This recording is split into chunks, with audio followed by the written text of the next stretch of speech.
Assalamualaikum warahmatullahi wabarakatuh. Perkenalkan, nama saya Dinda Tuardana dari kelas 11 IPA 1. Baiklah teman-teman, pada kesempatan kali ini saya akan menjelaskan mengenai materi minyak bumi.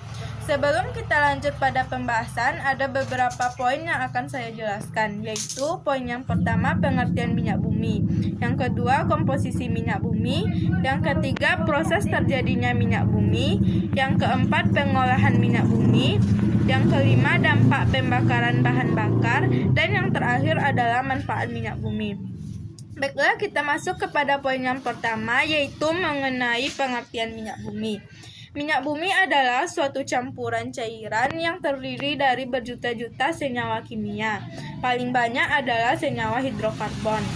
Senyawa ini terbentuk dari dekomposisi yang dihasilkan oleh fosil, tumbuh-tumbuhan, dan hewan. Minyak bumi merupakan komoditas hasil tambang dengan peran yang sangat penting dalam kehidupan manusia, terutama sebagai sumber energi.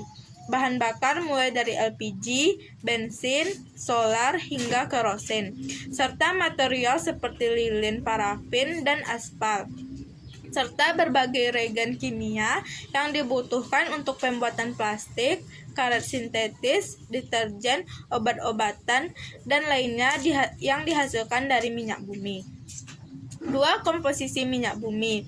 Minyak bumi adalah campuran kompleks yang sebagian besar atau sekitar 90% hingga 97% terdiri dari senyawa hidrokarbon. Hidrokarbon yang terkandung dalam minyak bumi terutama adalah alkana, sedangkan sisanya adalah sikloalkana, alkena, alkuna, dan senyawa aromatik. Komponen kecil lainnya selain hidrokarbon adalah senyawa-senyawa karbon yang mengandung oksigen, belerang, ataupun nitrogen. Gas alam sebagian besar terdiri dari alkana suku rendah, dengan metana sebagai komponen utamanya. Selain alkana juga terdapat gas lain seperti CO2, O2, NO2, dan H2S, ataupun gas mulia seperti helium dalam jumlah yang sangat sedikit. 3. Proses terjadinya minyak bumi. Salah satu teori yang menjelaskan tentang proses terjadinya minyak bumi adalah teori duplex. Berdasarkan teori ini, minyak bumi terbentuk dari berbagai macam dasar organisme laut, baik itu hewan ataupun tumbuhan, yang kemudian organisme tersebut akan tertutup oleh lumpur dalam jangka waktu yang lama, sehingga lumpur tersebut perlahan akan berubah menjadi batuan sedimen. Batuan sedimen ini memiliki bintik minyak atau gas yang kemudian disebut sebagai batuan induk. Kemudian gas alam, minyak, air terakumulasi sebagai deposit minyak bumi. 4. Pengolahan minyak bumi. Pengolahan minyak bumi tahap pertama. Pengolahan minyak bumi tahap pertama dilakukan dengan distilasi bertingkat, yaitu proses distilasi berulang-ulang sehingga didapatkan berbagai macam hasil berdasarkan perbedaan titik didihnya. Hasil pada proses distilasi bertingkat ini meliputi fraksi pertama menghasilkan gas yang pada akhirnya dicairkan kembali dan dikenal dengan nama LPG. LPG digunakan untuk bahan bakar kompor, gas, dan mobil, atau diolah lebih lanjut menjadi bahan kimia lainnya.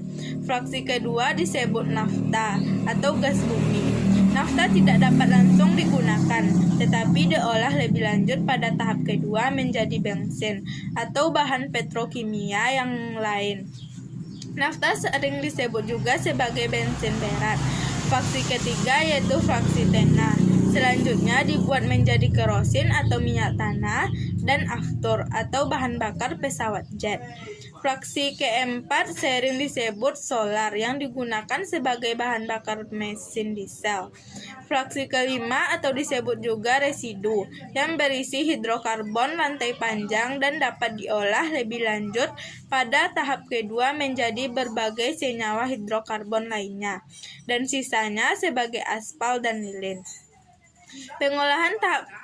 Pengolahan minyak bumi tahap kedua. Pada pengolahan minyak bumi tahap kedua dilakukan berbagai proses lanjut dari hasil penyulingan tahap pertama.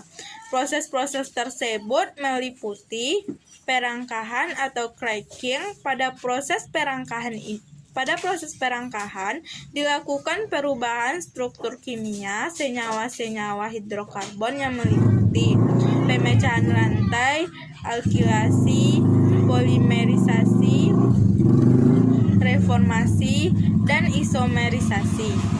Proses ekstrasi, pembersihan produk dengan menggunakan pelarut hingga didapatkan hasil lebih banyak dengan mutu lebih baik. Proses kristalisasi, proses pemindahan produk melalui perbedaan titik cairnya, misalnya dari permunian solar melalui proses pendinginan, penekanan, dan penyaringan akan diperoleh produk samping lilin. Pembersihan dari kontaminasi atau testing. Pada proses pengolahan tahap pertama dan tahap kedua sering terjadi kontaminasi atau pengotoran. Kotoran-kotoran ini harus dibersihkan dengan cara menambahkan soda kausatik, tanah liat atau hidrogenasi.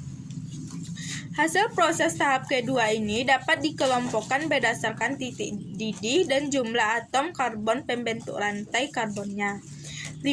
Dampak pembakaran bahan bakar. 1. Gas karbon dioksida atau CO2. Gas karbon dioksida atau CO2 yang melebihi ambang batas mengakibatkan gangguan pernapasan dan meningkatkan suhu bumi yang disebut efek rumah kaca. 2. Gas karbon monoksida atau CO. Gas karbon monoksida mempunyai ambang batas di udara 32 ppm dalam darah, bereaksi dengan hemoglobin membentuk COHB yang bersifat racun, menyebabkan kematian.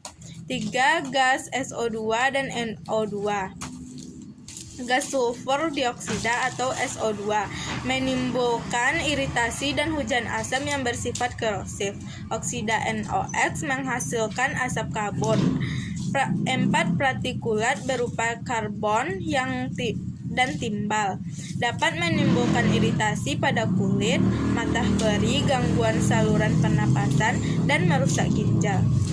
Yang terakhir yaitu manfaat minyak bumi. Beberapa manfaat minyak bumi yaitu 1. Sebagai bahan bakar, contohnya bensin dan solar. 2. Sebagai gas cair, contohnya gas LPG untuk memasak.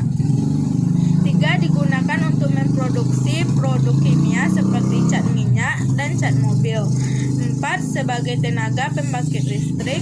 5. Sebagai penggerak listrik, tenaga surya. 6. Sebagai bahan pengolahan pupuk. 7. Sebagai sumber untuk memproduksi polimer. Dan yang terakhir sebagai bahan produksi serat seperti polyester dan nilon. Sekian dan terima kasih.